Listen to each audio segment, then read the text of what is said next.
Hello, beautiful people. Welcome to this week's episode of the Montpelier Happy Hour here on WVEW 107.7 LP Brattleboro, your community radio station. I'm your host and producer of the Happy Hour, Olga Peters, and I'm so glad you can join us today. We are being joined, of course, by regular contributor Emily Kornheiser, who's one of three representatives from the town of Brattleboro. Hello, Emily. Hello, Olga. So glad you can be with us today. And then also Selene Colburn, who you may remember from previous episodes when she was a state rep. And she is now the co-director of Vermont's Council on Domestic Violence and also a member of the Vermont Network for a Violence-Free Vermont. I'm so glad you can join us today, Selena. I'm so happy to be here. Thank you so much for having me. Well, I'm glad we can talk today about Bill H-27, which passed the House last week. And it is a bill to add new language to the definition of abuse, which is coercive controlling behavior for the purposes of obtaining an abuse from a relief from abuse prevention order. I'm sorry, I said that wrong again. For obtaining a civil abuse prevention order against a family or household member. I just wanted to get that right from the bill. Selena, my first question with a bill like this that is doing something like updating language, it feels a little bit like it could almost be called a housekeeping bill, but I know it does more than that.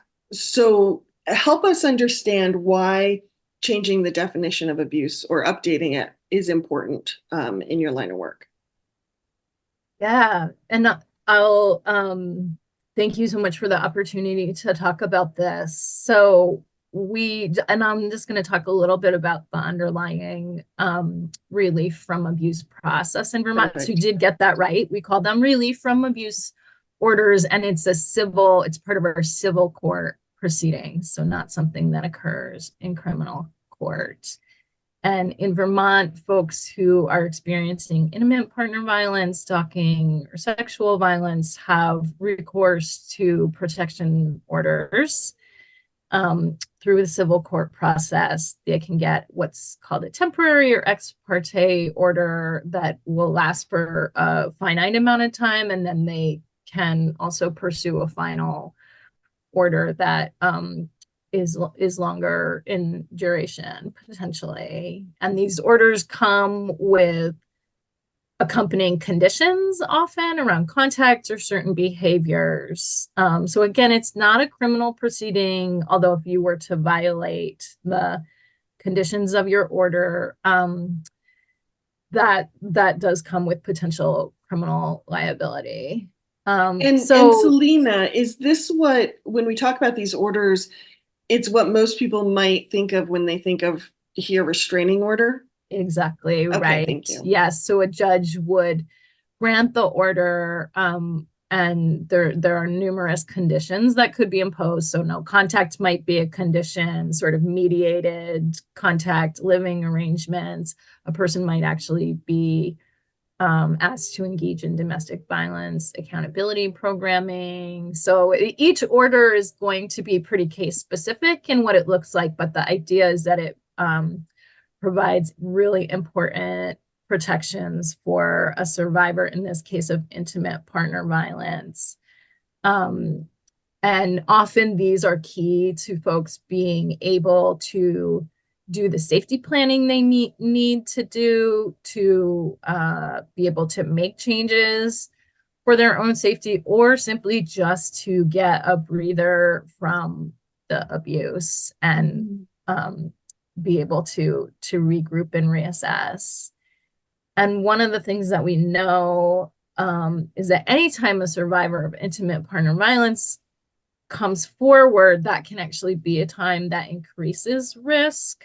So these kind of protection orders can be a really important tool for survivors in Vermont to create conditions where they can come forward safely, or just exist more safely. And currently, so the definitions of what constitutes abuse in this part of our statute currently, that really needs to rise to the level of physical violence. Mm-hmm. But what we know, so coercive control, this bill adds coercive control so that someone essentially doesn't have to wait until they get to the point of experiencing, extreme, severe physical violence to ask for protection and help.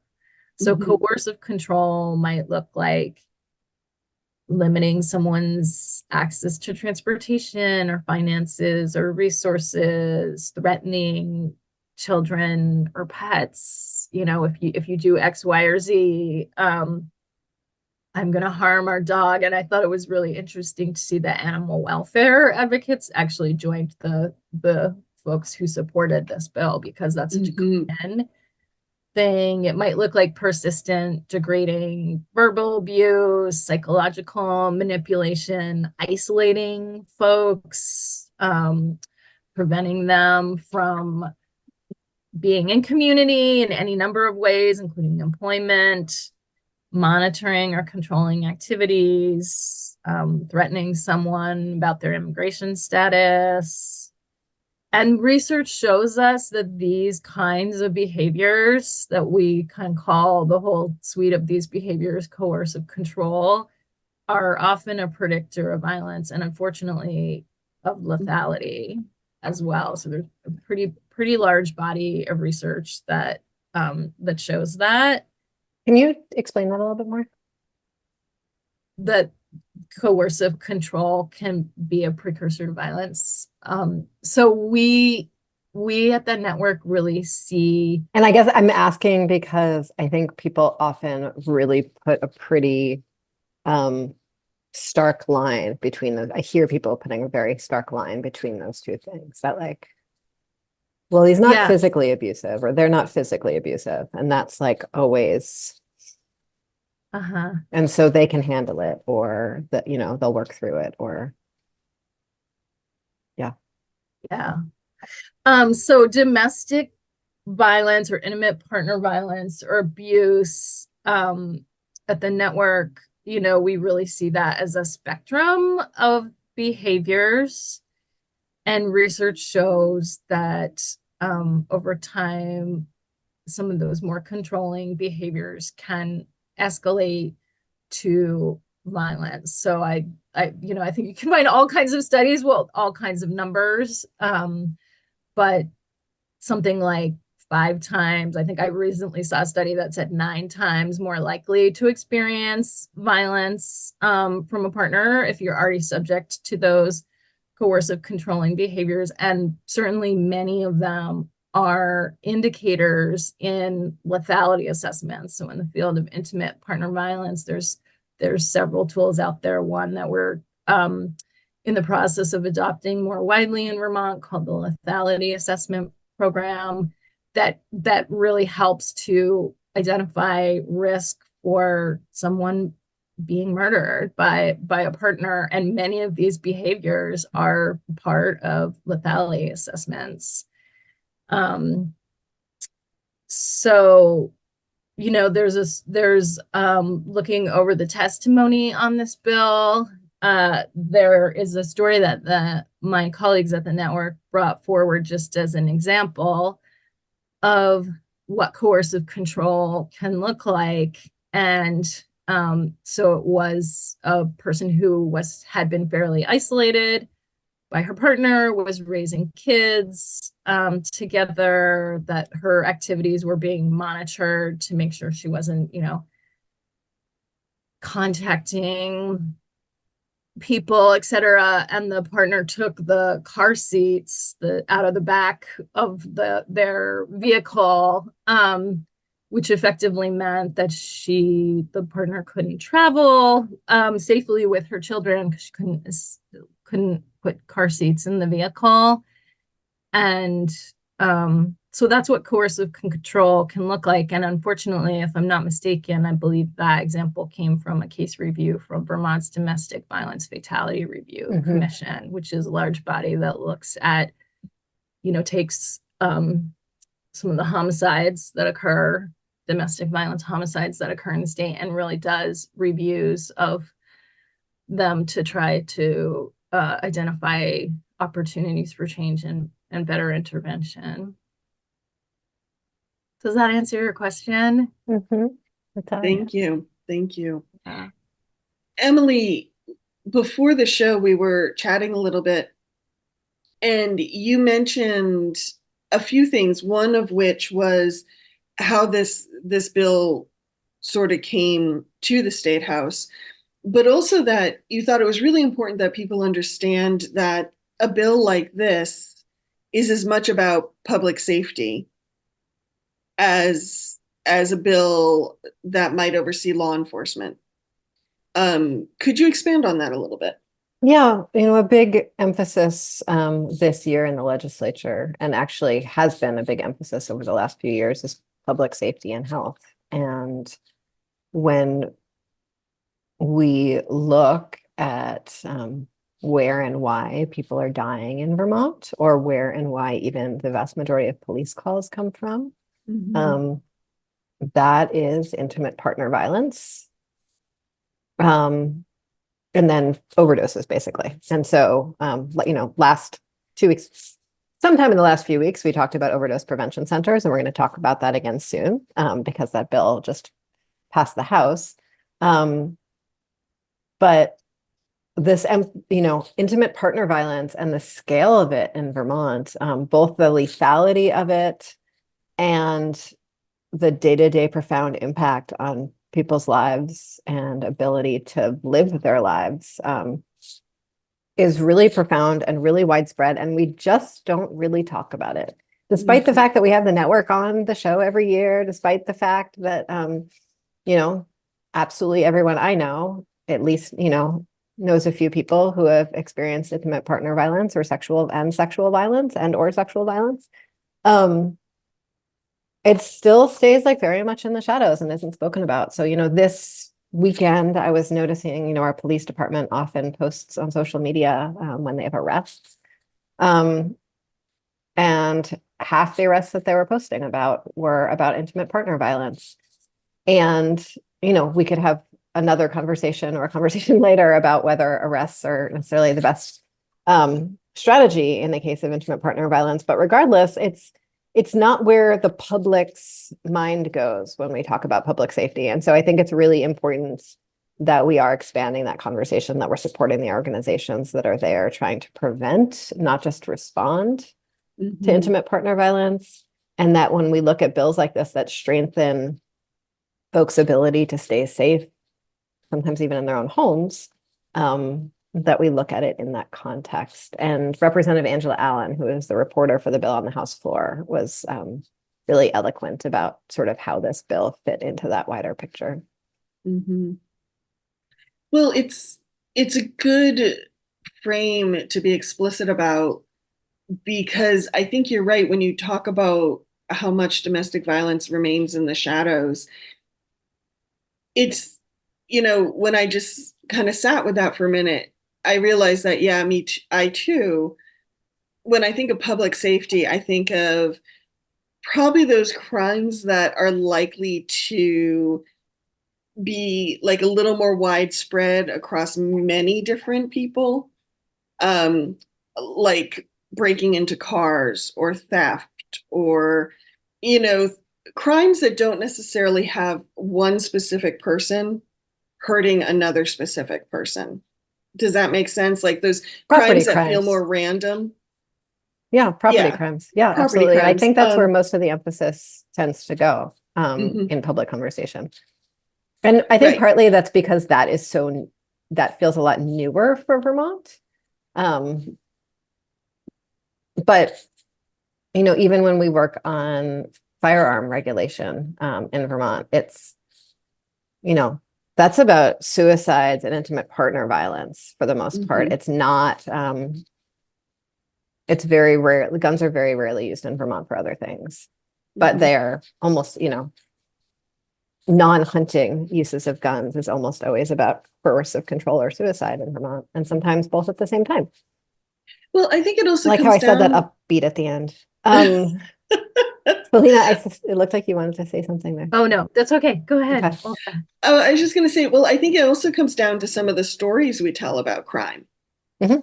I think we often tell ourselves, oh, well, someone who hurts their family members, they're a dirtbag, or I can't possibly know anyone like that. Right? Where we tell different stories about petty criminals per se, It's or interesting. petty property crime. Yeah, I remember having a conversation with my partner maybe a decade ago, and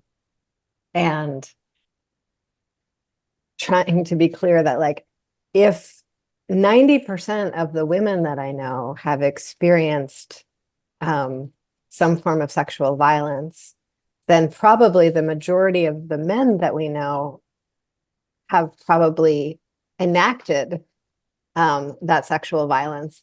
And it was just like absolutely inconceivable that somehow this could happen to all women, but not be something that was sort of normal behavior in men. And it's just like, it's wild how hard it is. I mean, across most policy to just like sort of sit with what actually is. Mm-hmm. What do you think, Selena? Yeah, I mean, would the greatest indicate, well, I guess I could ask, do you know what the greatest indicator of perpetrating intimate partner violence is? It's having grown up in a household with intimate partner violence. And so this conversation is very, very moving to me, given some of the other work that we do with Vermont's Domestic Violence Council, which is actually try to provide programming and resources to folks who cause harm in intimate partner violence settings. And we're trying really hard to continue to innovate and iterate interventions that work for folks and that recognize, unfortunately, a lot of folks who commit violence are themselves survivors of violence. And so happy to talk way more about that body of work, which is really interesting. But I would say that this, bringing us back to this bill, I would say that this fits into a overall pattern of what we're hoping to do in our work at the network and the council, which is create more pathways for survivors and folks who cause harm to interrupt these patterns and cycles sooner and before they lead to get to the point of violence and lethality. So, that's part of what is so important about this bill, is that it gives a survivor an option to, we have heard from member organizations and advocates, and this is true in other states that have enacted this same policy. I think there's 6 or 7 other states that have similar legislation, that folks, have of folks being unable to obtain those protection orders because they haven't been hit, essentially, and almost having this feeling of like, oh, if only this person had hit me just once, then I could be safe,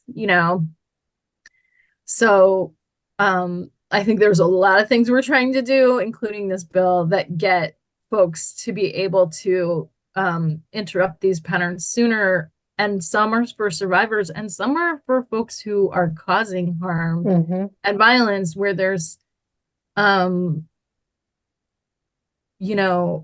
often, like, we would like to create more pathways for those folks to get help as before getting to the point of a criminal proceeding as well. Can you tell us a bit more about this council? Yeah, so the Vermont's Council on Domestic Violence, it's a roughly a 40-person body, so it's a large body that was originally created through executive order when Peter Shumlin was the governor, and now exists in Vermont statute. We meet quarterly, and it's a multidisciplinary group, so it's a really provides really fascinating opportunity to get perspectives from such a wide range of folks who are engaged in work around intimate partner violence. So that includes regional representatives from each county in Vermont has a task force on domestic violence, and there are regional representatives to the council from that work, many of them folks who work at member organizations of the Vermont Network, which are the local domestic and sexual violence service providers throughout the state. It includes law enforcement, and includes defense attorneys, and includes prosecutors, so it includes judges, like folks from the criminal legal system are well represented there. It includes folks who provide programming for people who commit intimate partner violence, and much more. And we meet quarterly, and we have several charges in Vermont statute. One is really just to look overall at Vermont's domestic violence response, our system of response, and suggests innovations and improvements that can further protect survivors. And then there's a large body of work that the council oversees, which is as I've mentioned a couple of times, programming for folks who engage in intimate partner violence. So there are 12 certified programs throughout the state.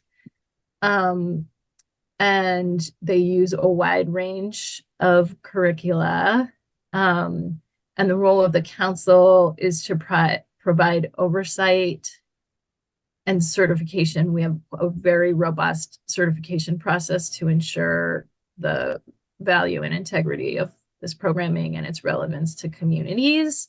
So these programs are certified, they get oversight, training, technical assistance from us. We're in the process of doing a lot of data and evaluation work with them, so we can learn a lot more about how the work is moving forward in Vermont, and where there's room for improvement and change. And now we provide some funding to these programs, which is actually quite new. Many years ago, Vermont essentially defunded this programming, and it went through a real change, and the revenue for the funding came from fees from folks participating in the program, which on the surface of it sounds like, wow, that actually sounds like good accountability. But in reality, many of the folks who go through this programming are still in relationships or co-living or co-parenting relationships with survivors. And, that money is essentially coming out of the pockets of survivors, or sometimes if folks couldn't pay their weekly fee, it was really preventing people from participating in the programming. So I'm very pleased to say that a couple of years ago, Vermont provided some funding for this programming that allowed us to eliminate participant fees. And we're one of a handful of jurisdictions where that's true around the country. Thank you. Emily, we have just under 5 minutes before we need to hear from some underwriters. Remind us, H27 has passed the House. It still needs to go to the Senate, correct? So sort of flight plan traffic control updates. Yes, it passed the House, still needs to go to the Senate. It's been you might notice that it's called H27. That means it was the 27th bill introduced this biennium. So it was likely introduced the very first day of the last session. Interesting. And so it has spent a lot of time in the House, and it was not ignored. It's had a lot of work done and a huge amount of testimony, which sort of bodes better for its time in the Senate. It's not guaranteed, but a lot of people have paid sort of a lot of attention, worked through whatever they needed to work through on this bill. It was also interestingly, there was virtually no debate on this bill. I don't know if there was actually any debate on this bill at all. And yet, quite a few Republicans voted against it. Not all of them. It was not on party lines, but about 20 or so. Is that right, Selena? There wasn't a roll call, it was a voice vote. Oh, there was so- a roll call the second day, actually. Yeah. Oh, I missed that. Sorry, and Emily you weren't Long, I there. I'm think, sorry. called for So it. there Well- was a roll call. It was around 20. I don't remember exactly. Yeah. But it was, but it's still not clear why people voted against it. And maybe that will become clearer during its time in the Senate or not. I'm not really sure. And so it has a number of months to finish its work in the Senate, and then it would go to the governor for signature. It's not clear what the governor's take on the bill is. I don't think he's participated in the conversations thus far, because he usually doesn't. But again, you know, this council that Selena described is a very broad representation and sees this as a really important part of the work. And then sort of while I'm doing interesting traffic control things related to legislation, I think there's also a really interesting aspect of the bill, which is Selena's status with it all, that I think is sort of worth explaining before we go to the break, if we can, Olga. Sure. So the legislature has a very, really small number of ethics provisions in place compared to some other states, or certainly compared to the federal government. We know how well that works out. And a lot of that is, we could do a whole show about that, but a lot of it is related to sort of like, it's a tiny state, so everyone just does the best they can kind of thinking. But one of the rules we do have is after leaving the legislature or the administration, after working in either of those places, you are banned from engaging in lobbying for a year. And Selena just finished her year. Yeah, it's true. 4 weeks ago, I would have been like, sorry, gonna have to talk to somebody else. Oh, interesting. Interesting. And this was Yeah. like a policy area that you worked on when you were in the legislature, a little bit, right? It was in your committee. I think this actually went through all the ethics provisions and stuff went through government operations, and none of it ever Interesting. came Okay. through judiciary. But yeah, I do think it's a really important provision. And when I went and really looked at it, I was surprised to see actually how broadly lobbying was constructed, because I think just word of mouth, I had understood like, oh, you just can't register as a lobbyist. You know, you can't be a registered lobbyist, but it's actually Right. much more broad than that. And yeah, I think it's a really good thing. And just, you know, it's meant to prevent a revolving door of someone just like immediately just like coming in and leveraging all their experience in the legislature to be a lobbyist. But I found it really helpful to step back and have some time to germinate before just jumping right into advocating for legislation. So I took it pretty seriously.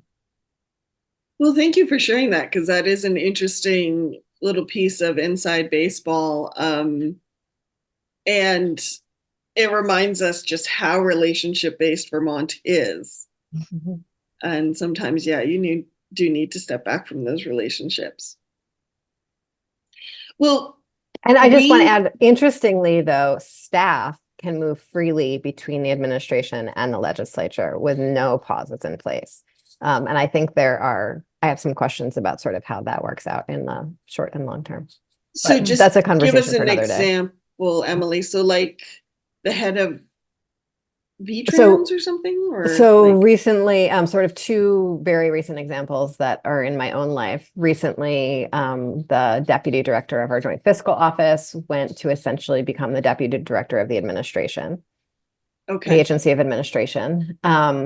And the head legal, you know, one of the members of legal counsel who worked on tax policy just left to work for the tax department. And they don't have any real boundaries in place with regard to their work, because they're not moving to the private sector. Ah, okay. Thank you. And yeah, similarly, someone could be in the administration and then run for office. And, you know, there's examples of that as well. Mhm. Okay, thank you.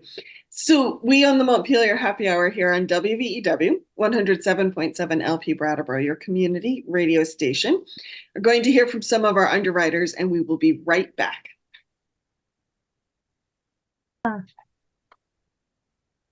Welcome back to the second half of the Montpelier Happy Hour here on WVEW 107.7 LP Brattleboro, your community radio station. You can also find us on many of the media centers, websites, or TV stations around Vermont, thanks to Brattleboro Community Television, taking the video version of this video and sharing it throughout the state. I want to thank them for that. Of course, you can also subscribe to us wherever you find your podcasts. And Emily, what should we remind listeners of? The views and opinions expressed here on the Montpelier Happy Hour are those of the host and the guests respectively, and not the station, platform, employer, nor friends. Thank you very much. And if you're just joining us, of course, that was the lovely Emily Kornheiser, one of 3 reps from Brattleboro. And we are also talking with Selene Colburn, who is the co-director of Vermont's Council on Domestic Violence and also a member of the Vermont Network for a Violence-Free Vermont. And we are talking about Bill H-27, which passed the House last week, and it adds new language to the definition of abuse. It adds the language of coercive and controlling behavior.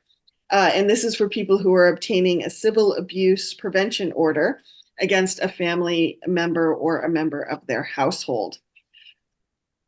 Selena, what are you thinking? You know, I always try to think when I'm looking at an issue for a newspaper or article, I always try to think of like, who might not agree with this and what might they say? What might their concerns be? And I'm curious for you, as someone who is working in the prevention of domestic violence, what are some of the things you hear when a bill like this comes forward?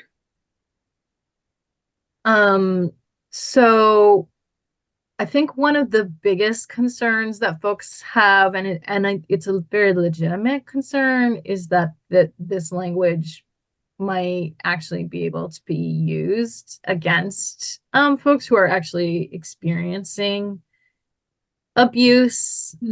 That's true of all of our statute in Vermont, and that is another form of abuse, is to Bullies like to bully. Use the court process to kind of counter, anything that a survivor might be bringing forward, or simply as another means of control. I think we're very lucky that in this biennium in Vermont, the legislature also passed, and it was signed by the governor and enacted into law, H-45, which is a bill that specifically addresses abusive litigation, and provides a process for a survivor to essentially file a court order identifying certain kinds of filings as abusive litigation, which a judge can then interrupt. We also know there's significant judicial training that will be required around that bill.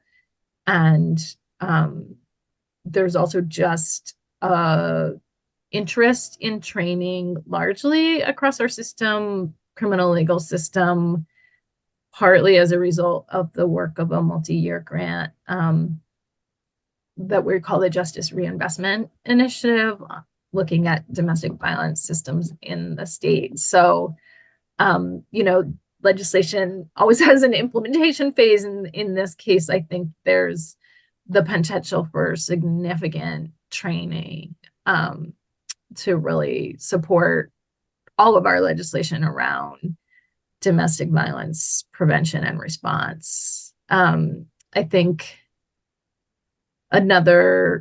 it's clear looking at the legislature's work on this, which because of the provision that we were talking about, I wasn't, sitting in committee room every day through the 9 different drafts that the Vermont House Judiciary Committee went through with this bill, but they really clearly took a lot of testimony, thought about the language and how to balance it against constitutionally protected rights to speech. And that's really reflected in the final language, around what would constitute exceptions to this law.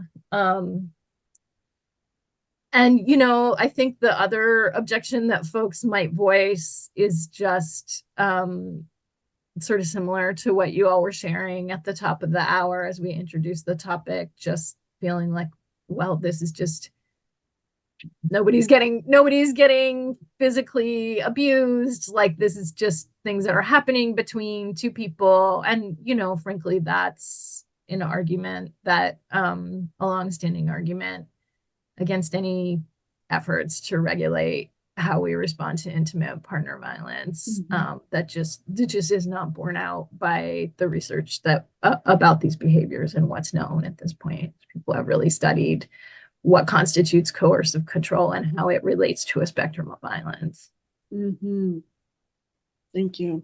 Emily, anything you'd like to add to that? No, actually. Nothing's coming to me at all. Yeah, I think Okay. Selena, has got it. That was perfect. Nice summary. Yeah. Thank you, Selena. You know, in the first half of the show, you mentioned a few times, Selena, that the work in around intimate partner violence is not always focused just on survivors. There is also, you know, restorative justice aspect and a prevention aspect. Emily, did you have some questions around that? I mean, frankly, that's like pretty new stuff that we're talking about.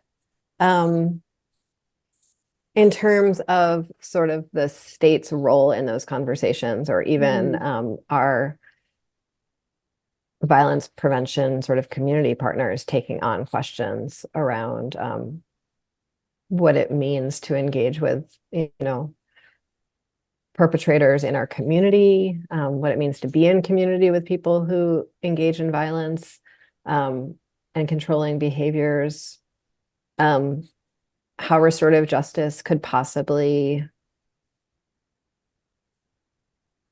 feel safe for someone who's experienced intimate partner violence. I think those are all like really big questions that have kept a lot of folks away from doing some of this work that I think the network has really taken on in earnest over the last couple of years. And it's important, but it's a shift. And so, yeah, I would love to hear more about sort of how you, Selena, see this fitting into that conversation and what next steps might look like and what's hard about all that or beautiful. Yeah. Well, that's a really big question. I know. How I might We want to keep people it. hooked in the second half with big questions. Yeah, I think how I might respond to it is talk about some of the innovative ways that we are starting, some of the longstanding and new innovative ways that we are engaging with folks who cause harm at the network and beyond. Does that sound like a good way to answer your question? I love it.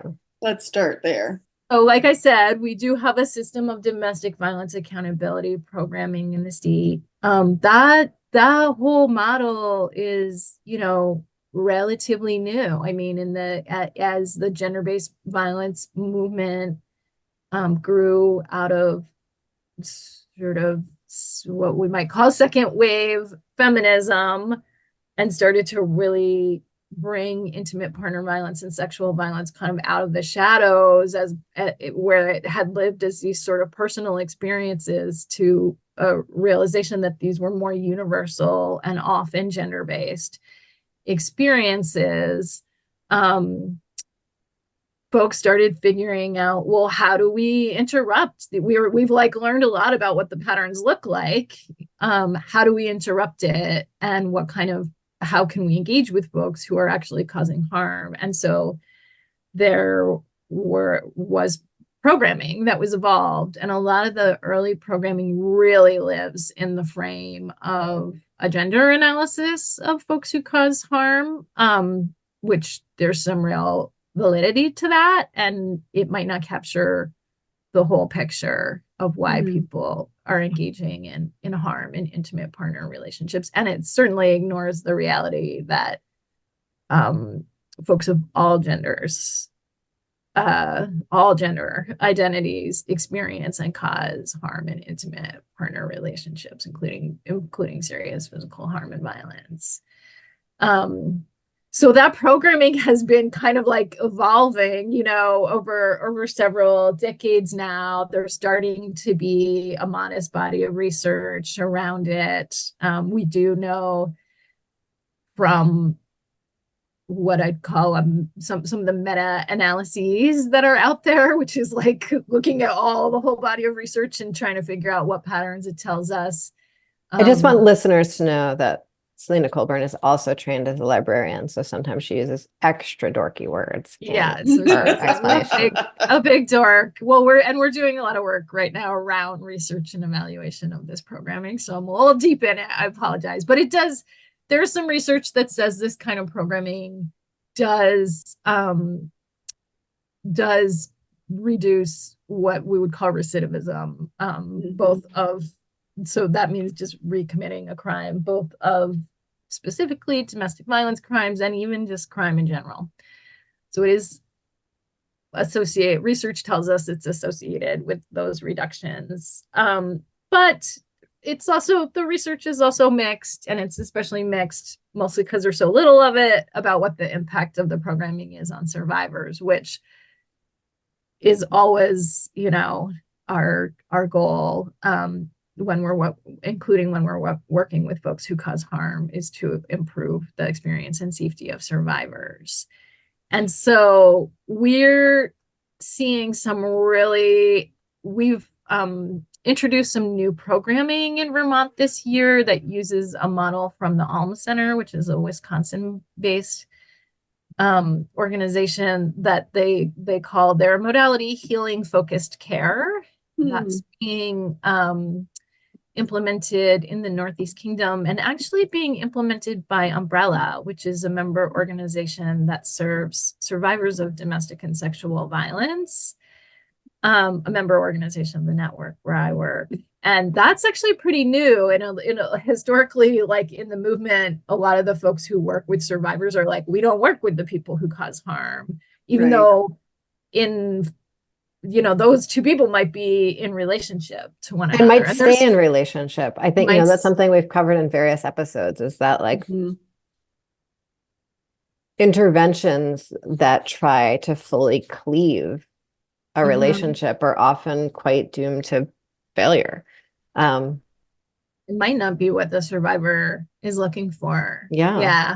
So we're seeing that's a really interesting model that we're watching closely. Another thing that Umbrella has introduced to the state, that has been kind of mostly based in the Northeast Kingdom, but is starting to expand statewide, is we've created a warm line, what we call a warm line, based on something called a call for change in Western Massachusetts, and this is an anonymous, non-carceral approach where someone who is at risk of causing harm in a relationship can call and ask for like support and intervention and help with their process of change.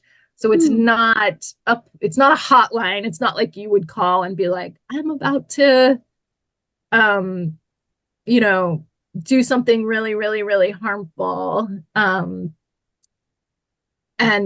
the police need to arrive or whatever. It's not really the focus of this so much. It's more like helping people who want interruption to interrupt those behaviors. And I just was meeting with the folks at Umbrella last week, and they told me that they, just had a new person who called the warm line, who then self-referred themselves into the accountability programming, which is very, very rare. That accounts for probably under 5% of our referrals currently. Most of the referrals to that programming come from Department of Corrections or Department of Children and Families, but we're really trying to create more pathway. And for a long time, actually, you couldn't access that programming unless you'd been adjudicated. Oh, interesting. Yeah. So like, again, this idea of like, how do we interrupt things more upstream instead of waiting, And I know in so many other interventions, they're much more effective if someone engages with them consensually rather than through a Right. mandatory or court order, right? So I imagine someone who's self-referring is certainly more open to doing the work that they need to do to shift their patterns. It's sort of, I mean, it's an extraordinary thing in that I understand how much effort it took in America for people to be attending to the folks who experienced harm, right? And to survivors. And so I understand why, given that, and given really all of our inability to hold multiple truths simultaneously, sorry, everyone, this is like my deep theme of the many months lately, that we would sort of move away from engaging with the folks who perpetrated the harm. But we are all stuck in these communities together, for better or for worse. Yeah. And why I don't want to be in community with someone who perpetrates violence and then has no recourse for themselves to think about that even, or to do something about that, or to be, held and engaged with any hope for change, right? Like, earlier in the show, you talked about the number one, indicator that this would happen in a relationship is that someone, grew up experiencing this in their own household. And so like, if we're ever going to make any difference, yes, we need to attend to impact, but we also need to recognize that we're all just walking around in a lot of pain all the time. Yeah. Yeah. Well, so maybe that is a good segue into talking a little bit about Act 11, which is in the process of creating new pathways for access to restorative justice in circumstances of sexual or domestic violence. So Vermont has a system of what we call community justice centers. Each county has one. A handful of counties have more than one that deliver restorative justice services, sometimes mostly, I would say, probably for court-involved people, but sometimes just as a community. Brattleboro finally only has one because our two merged with each other. Yes. So that feels really exciting. Yeah. And We're actually someone from I'm happy to say that someone from that merged organization serves on the advisory board for the implementation of Act 11. So Act 11 is a bill that passed last year, another House bill, another priority bill of the Vermont Network. It was known as H41 back then. And when the community justice centers were codified in statute in 2009, the Vermont Network and others, but the Vermont Network actually asked for language that said these organizations cannot take sexual or domestic violence cases. Like we are not sure that how this would work with restorative justice really was not happening demonstrably in many parts of the country at that point in time. And there was honestly fear about it. Since then, the network really reversed. Are we at time, or do we have a couple minutes? We're good. Thank Okay. you for asking though. Are you good though? Yeah. Okay. So the network really came to change its thinking about this and started to reinitiate conversations with the legislature, and partly because what we were seeing, what our member organizations were seeing, what folks around the country are seeing, because there's quite a growing interest in the idea of using restorative justice for gender-based violence is that the criminal legal system really often doesn't center the needs of survivors in the way that restorative justice does, if it's done well and done, in a way that embraces the underlying principles of restorative justice. Once a survivor or victim reports, the state really becomes the party, not the victim or survivor in a criminal legal case. And so the needs of the survivor might be centered and honored as best as possible by a prosecutor who really has that lens and inclination, but that there's no guarantee. And many people feel underserved by that setting in a bunch of ways, or might go through the whole process of adjudication and have a successful or unsuccessful outcome and feel like their needs weren't met either way. So restorative justice, there are many more folks starting to practice this in the gender-based violence movement. And knowing that and seeing that and sort of hearing stories and being part of the conversation, the network started to really change its position. In 2019, the legislature did a study that indicated that there were some restorative justice could be an important tool. And then last year, the legislature actually passed a bill that removed that essentially prohibition on community justice centers providing restorative justice in cases of domestic or sexual violence. And I'll tell you, as someone who worked at a restorative justice center when I worked at youth services, terribly named youth services because the majority of the folks that youth services served are not youth. It was really remarkable how often we would be referred cases and very quickly realize that there was some aspect of intimate partner violence involved in it, and then having to sort of return or reject the case. Sometimes once it had already been picked up, and it was really like a major challenging sort of issue in our ability to serve the community effectively. Yeah. Interesting. And no one was trained to handle it either, which was, I hope, one piece that we're working on. Yes. We're working on that. In fact, have some really exciting things happening tomorrow and beyond about that in Vermont. So yes, the language passed, and now the way it's going to work is that if a domestic or sexual violence service provider partners with a community justice center to develop a model for restorative justice, and they create a memorandum of understanding that addresses a whole bunch of criteria, including survivor safety and what kind of model is going to be used and what indicators there are that that's an evidence-based or promising model, what kind of evaluation will be in place, et cetera, et cetera.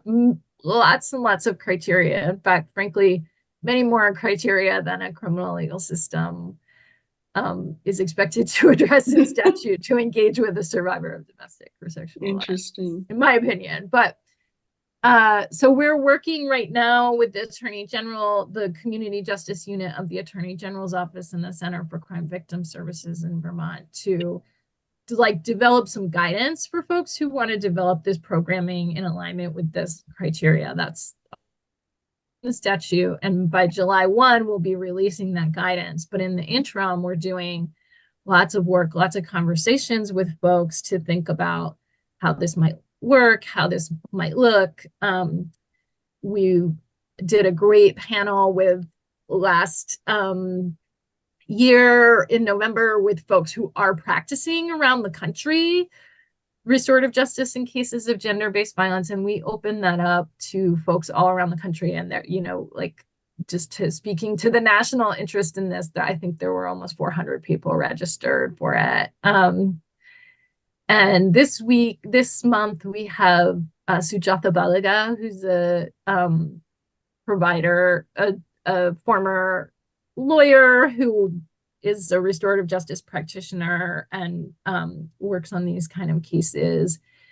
is providing some training in Vermont. So actually tomorrow she's teaching at Middlebury, and she's opened her class up to a number of community folks. I'm going to be there. And then she's providing a much more hands-on workshop to folks who are interested in iterating this program towards the end of the month. So we are getting as much training so as we exciting. possibly can. And it's really exciting.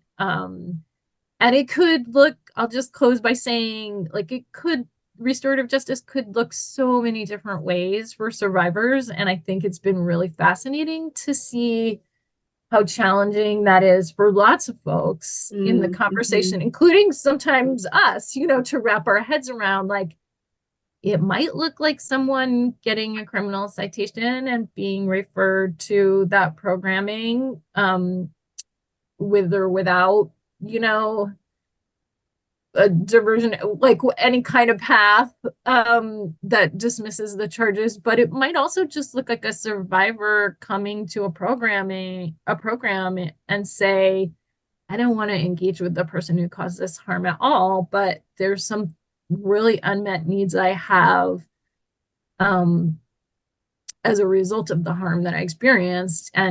And then that gives the opportunity for the community justice center to basically say, how can the community help? How can we help to restore and repair the harm that happened to you? I really want to just pause and appreciate how clearly you described those options, and of course the whole spectrum around and between. That a community justice center, it's about the community being engaged in the repair. It's not just about the two people or few people who are sitting at the center. Yeah, and it's really interesting as we prepared for this panel that we hosted back in November.